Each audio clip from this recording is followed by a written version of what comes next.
Hey, everybody. Here we are on the Baseline Show once again. Every week for over a year. It's good to see you all. Let me just start the conversation today with an apology to the community. We're really going to focus on getting advance notice out about the weekly office hours. I tend to drop it on people really short notice before our time. And it's a testament to the community that we always have people showing up anyway, even though maybe a couple of days notice and a little bit of advance notice about what the agenda will be would be good. So we'll be upgrading that. By way of that point, I'll say that we are upgrading some things. There are, I don't know, Nick, what, 5 new maintainers that are about to get dropped on the A whole team? squad, A whole squad squad, plus. Yeah. yeah, of developers that will be working on V1. And we are, as of yesterday, this is the official month where we will lock the version 1 requirement set and then start just pounding on getting it done. So this summer, just like last summer was V0.6. And I called it V0.6 for a reason, because we called Hyperledger Fabric V0.6 and then V1. And V1 was when all the economic activity around enterprise blockchain started exploding in 2016. And so V1, V0.6 was sort of our, figuring out what my old boss, Jerry Cuomo, used to say, build things so you can figure out what to build. Right. And so I think that's one of the ways to think about V06 is build things to figure out what you should build. And we did that. And in the intervening time since that big work last summer, we figured out a whole bunch of requirements, multi-party work steps, or greater than 2 party work steps, I should say.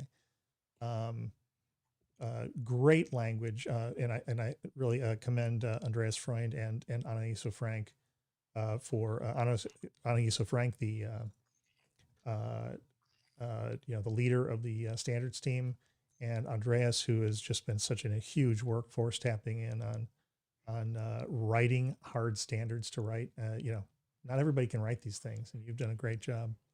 You've given us stuff to argue about, which is really, we're very grateful for that, because it's hard to write on a blank piece of paper, but it's really a lot easier, even on GitHub, which I find to make my eyes bleed sometimes when I'm editing. But at least we have something to work from, and it's got a sense of completeness to it. So the standards should be maybe Andreas, you can talk about that a little later, where you see what's still missing, what do we still need to do.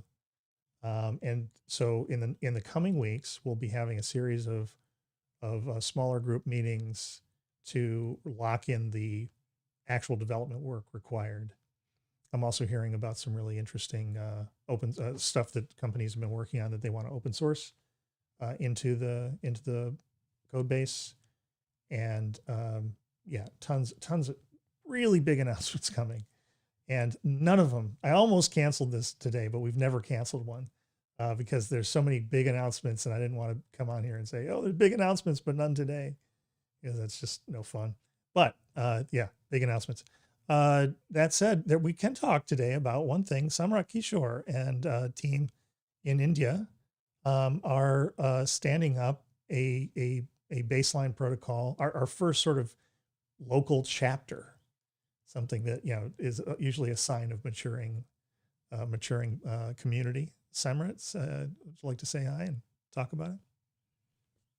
Sure. Thanks, John. And I think we did gather a lot of thoughts around how we're going to run the India specific baseline show. And in all probability, we'll be launching from the 17th of June.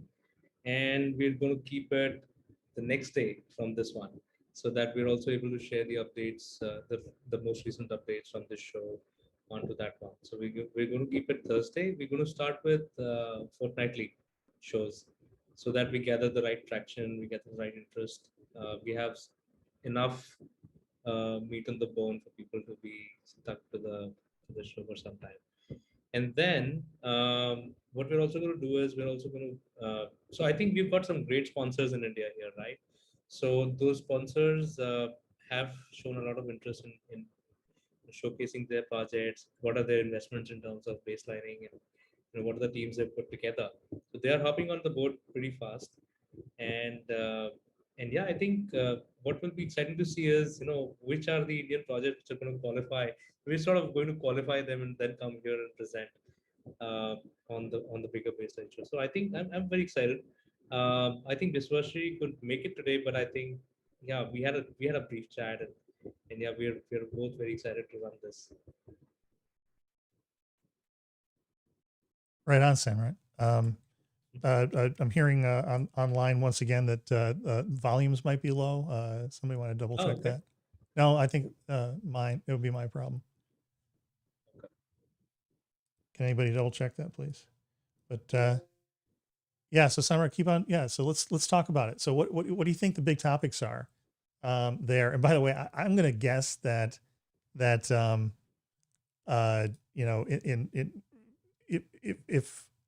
if things like ERP and standards around supply chain are any predictor, we're going to have to flip that around pretty soon, so that the folks over on in these time zones are following the India group, because India will quickly overtake. I mean, if anybody goes onto YouTube and looks for like tutorials on SAP, for example, and we got Alessandro here from SAP, so I'm going to kind of poke fun at him for this. It will almost certainly be an Indian guy doing a class from India on the stuff, right? So yeah, when things get real, the Indian teams really start to tap in and take over, and good on you for it. And so maybe we'll have to flip that around, so that you guys will be making announcements. We'll have to be announcing. Oh, sure. Yeah, I think that's go ahead, and then we will make it sort of a flywheel. I think that's the vision, that we make it a flywheel. And of course, the very interesting topic which came up today on Slack chat was between me and Dhruv. I think we were discussing about the multi-organization workflows, multi-party workflows, and UML versus UBL and stuff like that. So I think yeah, great topics to pick up, and I'm very excited for V1. So we are really looking forward to that and discussing that with the Indian leaders. Yeah, that's great. There's a pretty big Indian based solutions company that just dropped something on my calendar just now, about this morning. So I should think that if they get involved, that'll be a big deal. Exciting. Yeah. All right. So Samrat, that's great. And let me know if you need any help. OBS and all that stuff. I screwed around with it for a long time, got it wrong over and over again. I think that's part of that's the part of the authenticity of the of it is, just get it all wrong. People love it. No, I'm kidding. Like I still get the audio wrong from half the time. So okay. Yeah. We were talking. People know that you're making a real effort to bring something to life. That's right. Yeah. It's only legit if it looks terrible. No, okay. So so yeah, anybody want to, oh, by the way, everybody say hi to Lauren Gibson. Lauren Gibson from Georgetown University, Hoya Saxa, joining our team. In fact, Lauren has a long history in collections and supply chain and finance, and be joining our team here. Lauren, welcome. Thanks. Happy to be here. You want to say anything about? Well, we'll put you on the spot a little later. Okay. Yeah. When I least expect it. Indeed, that's how I roll. Andreas. Yeah. So we got Mark Haddle here. We got Joe Van der Zanden. We got Alessandro, Dhruv, Malik. Dhruv, how you doing?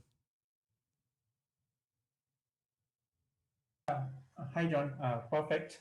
Just a little bit loaded with my scheduled work and working on also some proposals on baseline. I had the idea of implementing reference implementation, so I will start working on that. And there was some, yeah, also coordinating with Sam on some issues on verifier context. So yeah, I mean, in June, I'm hopefully more committed towards developing the core package for V1. Now, can you tell us all of that again, but only in zero knowledge? So, I'm kidding.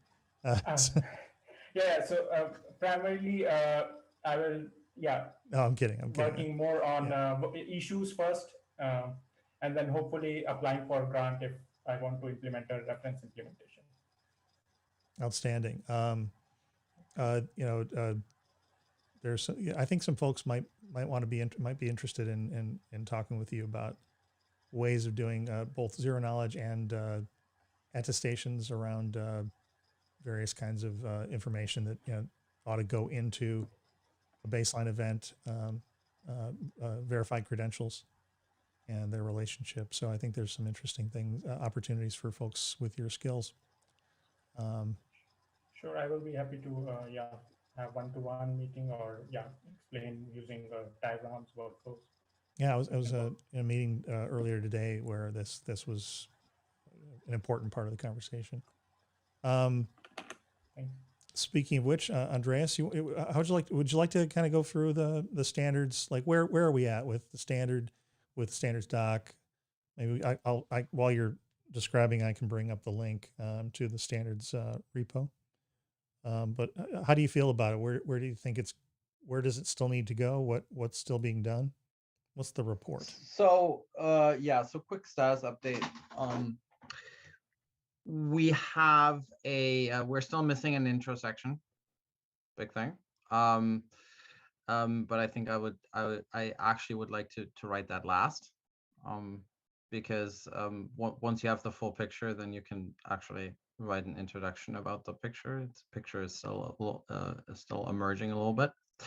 So the best for last, so to speak. What we have currently is a design and architecture section. So we have the high level stuff out of the way. We have to find what a baseline protocol instance stack looks like in terms of a reference architecture. And certain requirements around that, and then which is sort of like the skeleton, right? And now we are filling it out. We have a PR that just Kyle just needs to okay, and then we have the requirements for our consensus controlled state machine, also known as blockchain or DLT or whatever other moniker you want to use, that we think is required to run a baseline protocol instance that is quote unquote not stupid. My favorite phrase, not stupid. Right, not stupid. So by the way, this is pretty much the second time that such a thing will be defined in a standard. The first one was just released with at the Metro Ethernet Forum about DLT based operational commercial frameworks for billing. So there's a draft standard that has been released for that. So this one is closely aligned to that. And then we have another PR open, which fully specifies one of the 4 layers that we have in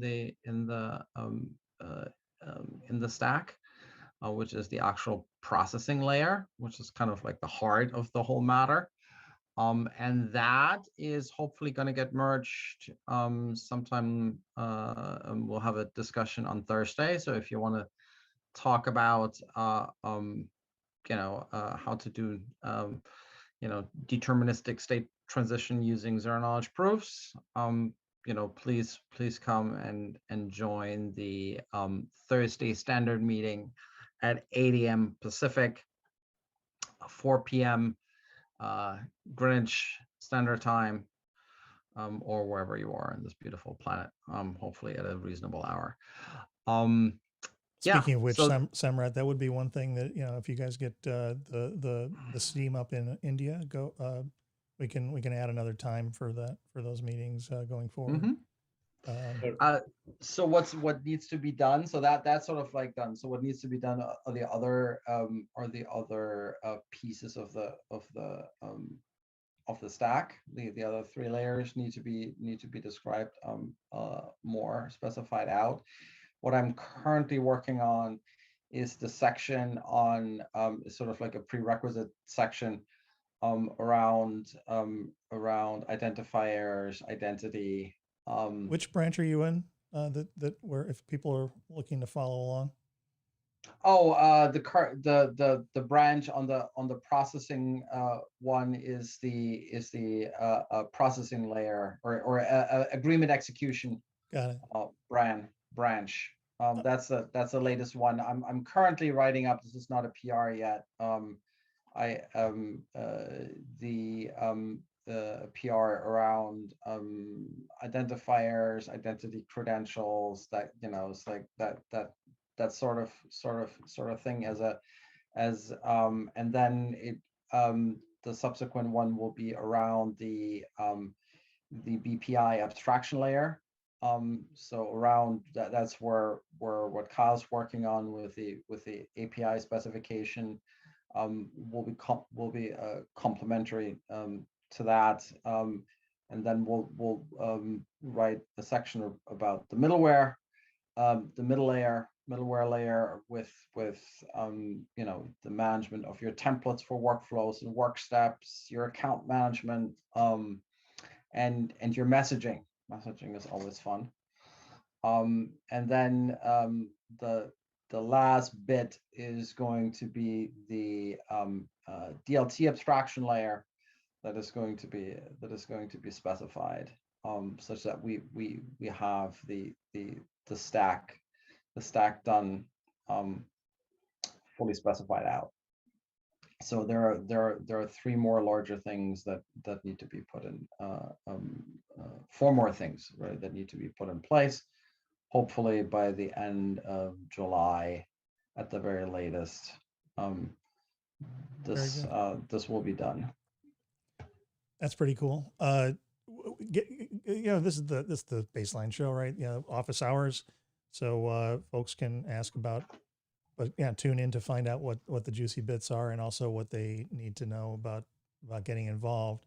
So what do you think, Andreas, are the remaining controversial subjects? Like, what are we still hammering on? I know that we talked a lot about, in fact, I think this is pretty good to talk about in the public team here. What is the, let's talk about the going from talking about DLTs to what are we calling it? Consensus Controlled state machines. CCSI, or CCSM. CCSM. Yeah, so you'll see in the standards, folks, you'll see that we don't refer to blockchains or DLTs or anything like that. We refer to CCSM, that a baseline compliant implementation does involve a common frame of reference that should be a CCSM, and it does not stipulate what that necessarily has to be, but it does stipulate the attributes that are required. Correct? That is correct. And the key sentence is it's a consensus controlled state machine with little or no trust assumptions is the foundational enabler of a baseline protocol instance. Right. So you could technically implement a baseline protocol correctly, implementation on anything you like. But if you want the certification and compliance, you would have to, the common frame of reference you use is going to have to rise to a certain standard. That is correct. And it's a nasty one, because some of those requirements certain networks will choke on. Like, well, talk about that. And let's talk about why, right? Why? Well, you know, it says that your virtual state machine, like the execution framework, has to be provably deterministic. Yep. And it has to be maximally tamper resistant, right? So Yeah, if so it comes there, down to 20 people in a room, it's not going to comply, right? well, there are certain requirements in there that, you know, for example, if you say provably, which means you need actually a mathematical proof of determinism. You know, there are not that many that actually have a fully specified out protocol with mathematical proofs. Same thing with your consensus algorithm. Consensus algorithm you use, you know, needs to be Byzantine fault tolerant and needs to come with a proof and a proof of security. You don't have a mathematical proof of security, oops, out of luck. And why is this? Because this standard is supposed to be, protecting companies and personal information at the highest level, right? So, Right. If you want to protect potentially trillions of dollars, that you have to rise to a high standard, right? There's a reason why the U.S. Federal Reserve settles their overnight accounts in picoseconds. Well, and yeah, certainly there would be very little point in all this effort around baselining. I should think if the thing that you're depositing your proofs on is easily tamperable, can be tampered with or controlled or lock you out. At that point, you might as well have just used any traditional state machine, right? That is indeed true. So it's where there's also, you know, there are also sort of like extending requirements from the DLT to the business baseline protocol instance, the BPI, that it cannot appreciably increase the attack surface. So the security assurances of your underlying CCSM need to be valid in the upper stack as well, which is a pretty hard requirement. So it's because you need to prove it. You can't just claim it. You need to prove it.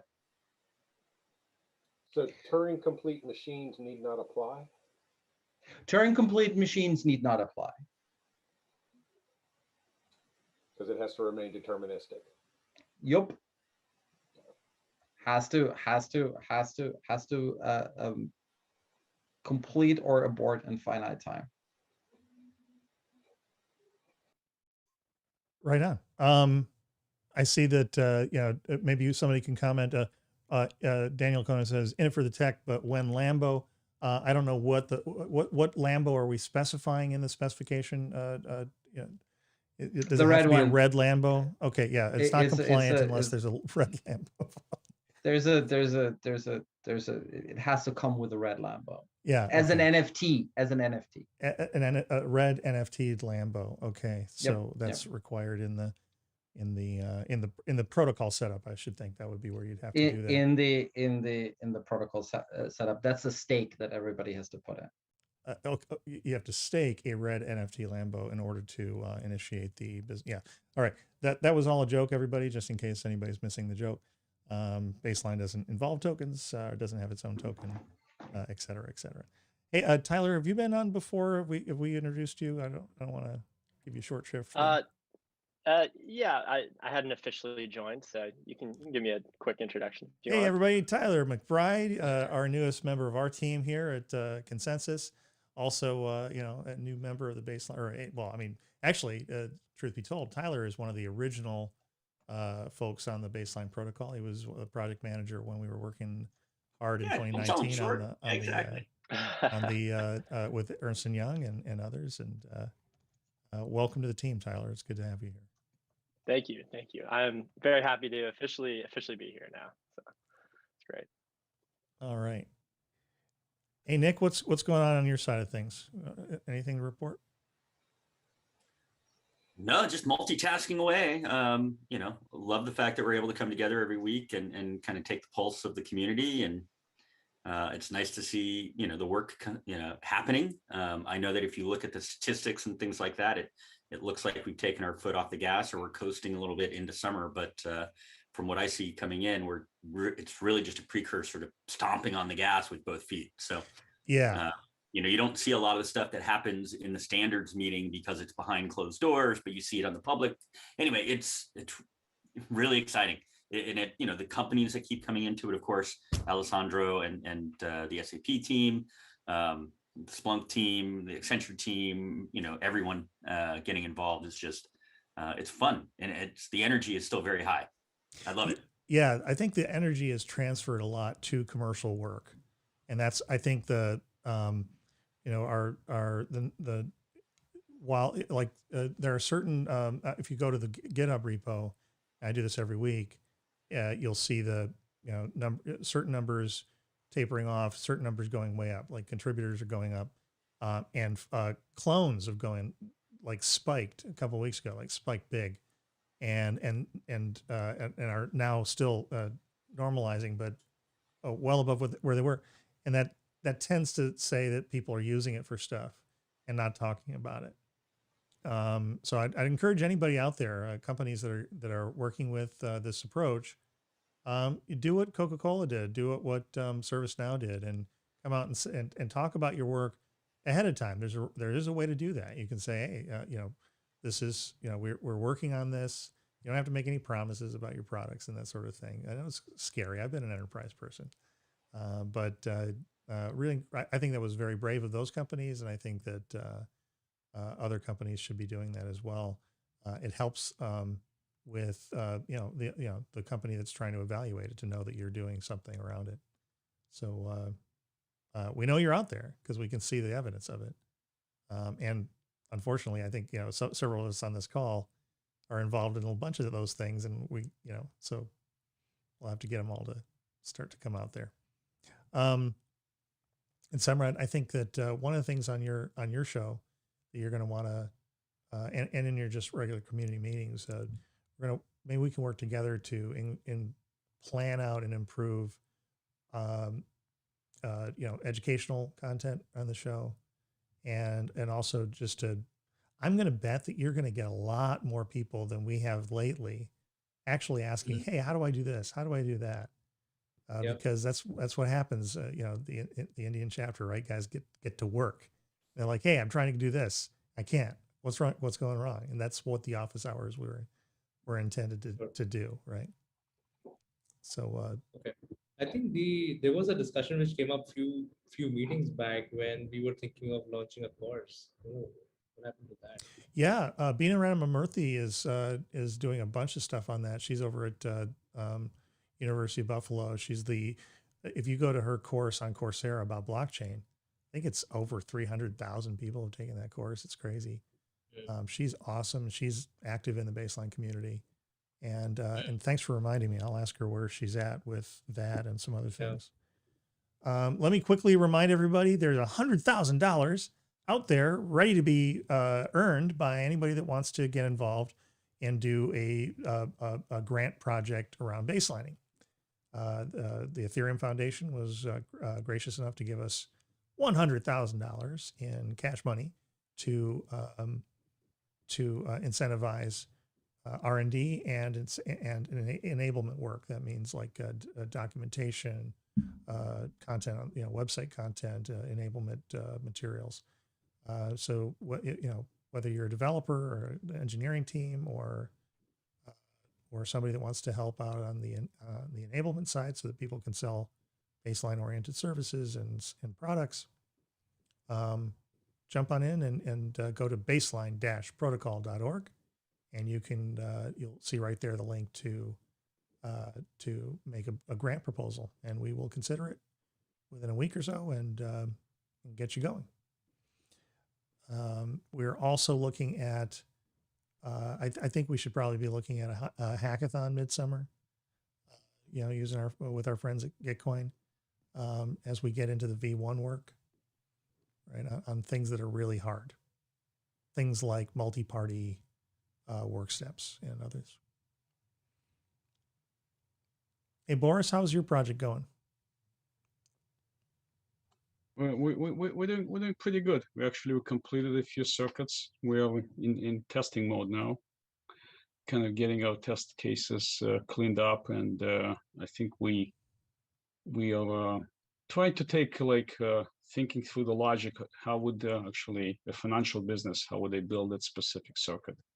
So we kind of we've spent last week getting into more details and working closely with Sam.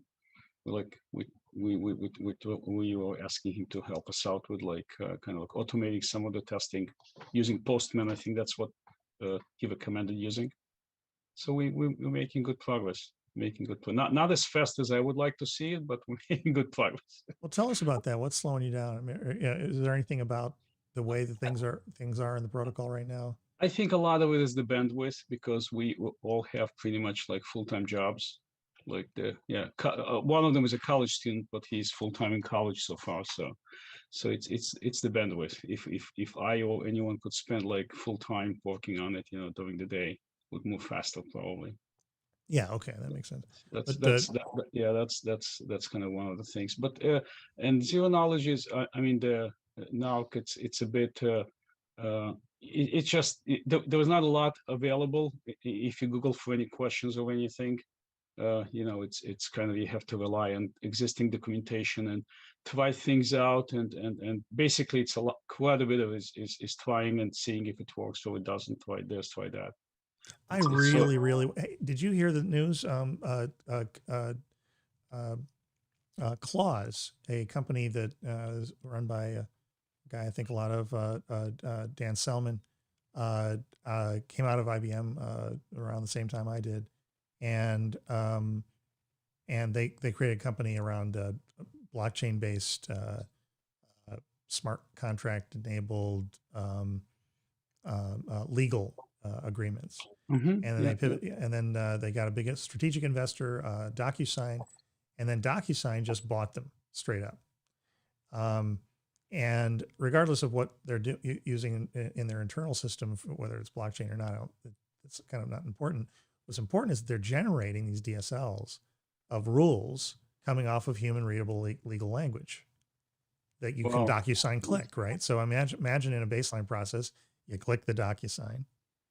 And in the process of doing that, you're not just, signing a PDF. You've got fields, you've got business logic. It's all going in, and then it could go right into the zero knowledge circuit, and into the baseline process. I would love to see that connection. Huh? Okay. Imagine if you could tag the DSL with tags and run it through what's the new EY thing, like Spitfire, and produce the zero knowledge circuit from the contract. That'd be pretty awesome. Yeah, man. Okay. Starlight, you mean? Spitfire. Sounds like a dream. Starlight, yeah, that's it. Yeah. Anybody looking around? By the way, let's. I was very impressed with the presentation about Starlight during the EY, their Ernst & Young meeting last 2 weeks ago, I guess. Their 4-day event. The Miranda Wood was outstanding. Like, that's somebody I want to be following. Made my brain hurt in a good way. It was like, yeah. I must differ. I mean, that was the first zero knowledge conversation I've heard that actually didn't make my brain hurt. I was like, oh yeah, it makes sense. She was fantastic. Explained it and was deep on the subject. Usually people resort to metaphors. It's like quantum mechanics. It's like a string, she actually explained it. She showed you how to do it. It was great. Love to see more of that work. I'd be willing to bet replays are available somewhere on YouTube. Oh yeah. Yeah. So anybody tuning in, take a look at, go back to the Ernst & Young events a couple of weeks ago. I don't know where they are. I don't have the link, but yeah, Starlight. Starlight's a pretty interesting project. I liked it. Okay.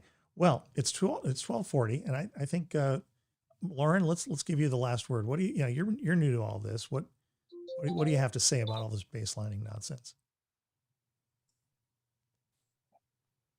I'm going to get in trouble for saying nonsense. It's going to happen. Well, I am just here to absorb and bring some business value, because you guys are all talking, zero knowledge proofs, all this technical I Tools, don't want tools, to say tools. nonsense. Tools, Yeah. tools. And in my mind, I'm trying to think how can, of course, the businesses actually use this to create something of value to small and medium businesses. So Well, what really That's- interested me about your background, Lauren, is, and Yeah. I won't out you too much on public radio here, whatever, on what the specifics of it, you're welcome to talk about your background. But you come with a lot of experience in how things go wrong between companies when they're trying to work together, right? Especially when it comes to settling up on getting paid. right. And Yeah. So I work maybe- in the I worked in the IT, for helping clients with their invoice management in the back. And I saw a lot of issues in data transfers of files, just clients not really understanding how their system worked so that they could get paid, and then just and just miscommunication all around from managers to the collectors. So just seeing that and seeing these issues in centralization was one reason why I saw potential for blockchain technology, distributed ledger technology in this space. And I know, it's like a hush hush. We don't want to say this word. We're trying to rebrand blockchain, right? Yeah. But I think somebody, calling it what is it, NFTs, or trying to rebrand blockchain. It's like, oh, okay. like- What are they trying to rebrand it to? well, I don't know. It's just like all the language about blockchain from 2015 is getting regurgitated, but you say NFT now, and it's like, oh, okay, Oh, it's a new thing. It's Yeah. Completely. same language, new word. Yeah. Oh. So, I mean, tell us a story. Like, what does go wrong? Well, especially in terms of data consistency, like, company A and company B, and somebody's not getting paid, and it turns out that it's because what? Like, what goes wrong? What falls apart? So I'll tell you just a common occurrence. So for example, the software that I used to work with, it would send files from the ERP system every night around like 2 or 3 a.m. But of course, one company might be located in the United States, but they might be international. So there would be tons of different times when these files would be sent. But if company A, for example, pays company B at 8 a.m. and the collector is calling company A at 9 a.m. asking for the money, company B is or company A might say that we've already paid you. We paid you at 8 a.m. But because they paid at 8 a.m. and the files transferred at 2 a.m., there was no continuous transfer of data.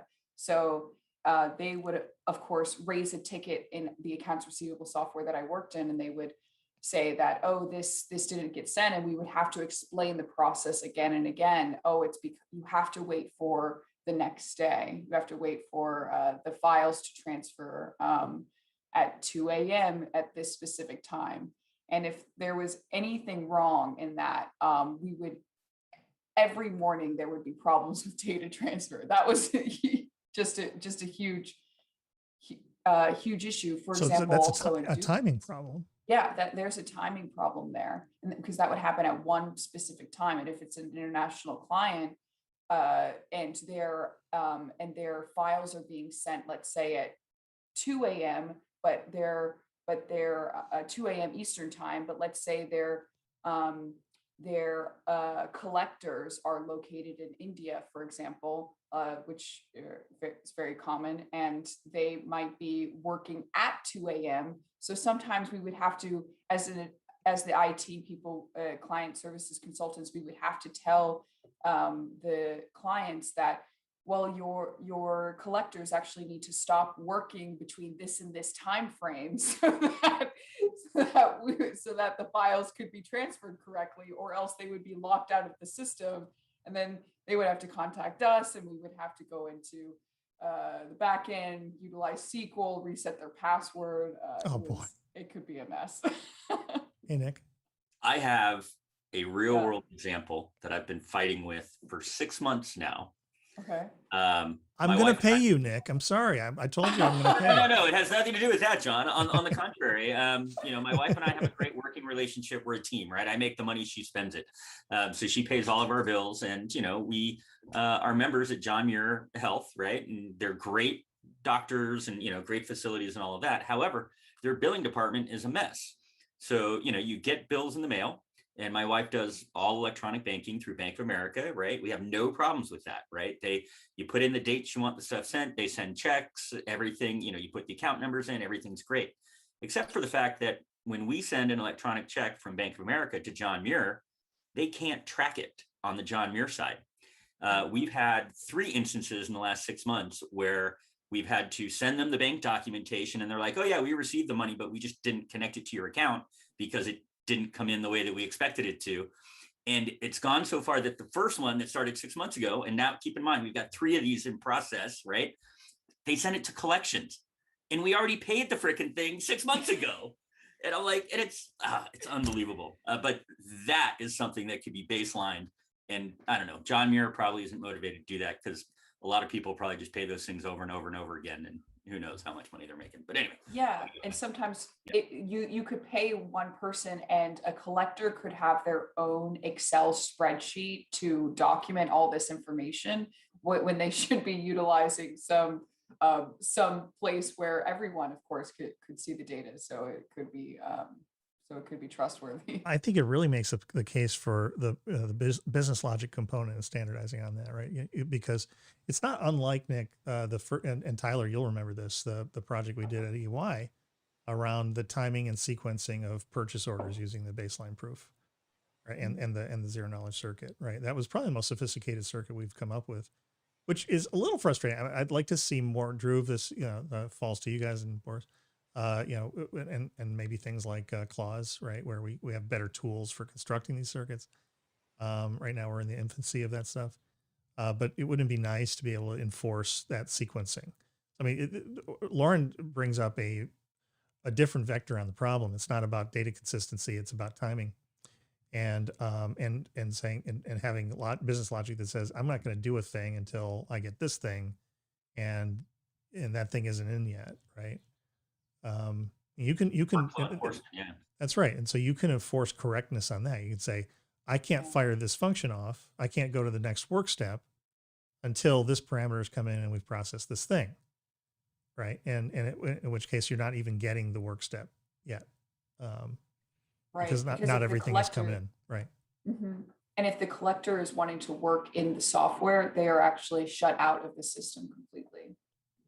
Why is that? I don't understand that too well.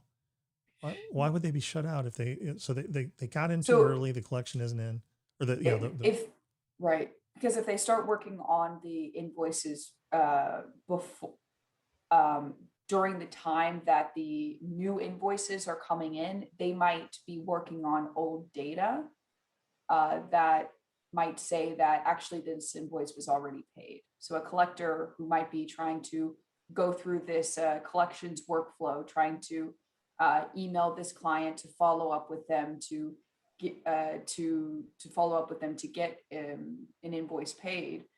They might not realize that the invoice was paid at a timing that was not that the client's ERP system knows, but the accounts receivable software doesn't know yet because the files haven't been transferred yet.